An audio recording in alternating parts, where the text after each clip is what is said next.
আজকে আমরা চলে এসেছি উড়িষ্যা একটা জঙ্গলে। এখানে আমরা রান্নাবান্না করছি, খাওয়া দাওয়া করছি। এই যে দেখুন আমাদের রান্নাবান্না হচ্ছে, চিকেন হচ্ছে, দেশি চিকেন। আর আমাদের কুকের মুখটা দেখি, এই যে সঞ্জয় চক্রবর্তী, আমাদের ট্যুর প্ল্যানার থেকে শুরু করে সব কিছু। এই যে আমাদের বাবিন, ঠিক আছে, যে একটু আর কি ওই সুরাপান, মদ পান এই সমস্ত বেশি ভালোবাসে, রঙিন মানুষ। এই যে আমাদের পার্থদা, রঙিন চর্চার মানুষ, এই মানে রঙিন মনের মানুষ, ঠিক আছে। উনি হচ্ছে বিশেষ ধরনের যে সমস্ত মানে পুরুষ জাতির বাইরে যারা, তাদেরকে একটু বেশি পছন্দ। পুরুষ না দাদা, মানে ওটা বোঝানো যাবে না, বোঝালে অনেক প্রবলেম আছে, তো বুঝতেই পাচ্ছেন রঙিন মানুষ কেমন হয়, সেই ধরনের মানুষ।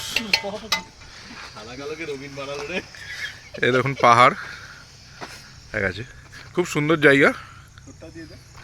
জায়গাটার নামটা বাংলিপুসি, জায়গার নাম ও ঝিঙ্কি পাহাড়ি, বাংলিপুসি ঝিঙ্কি পাহাড়ি, খুব সুন্দর জায়গা।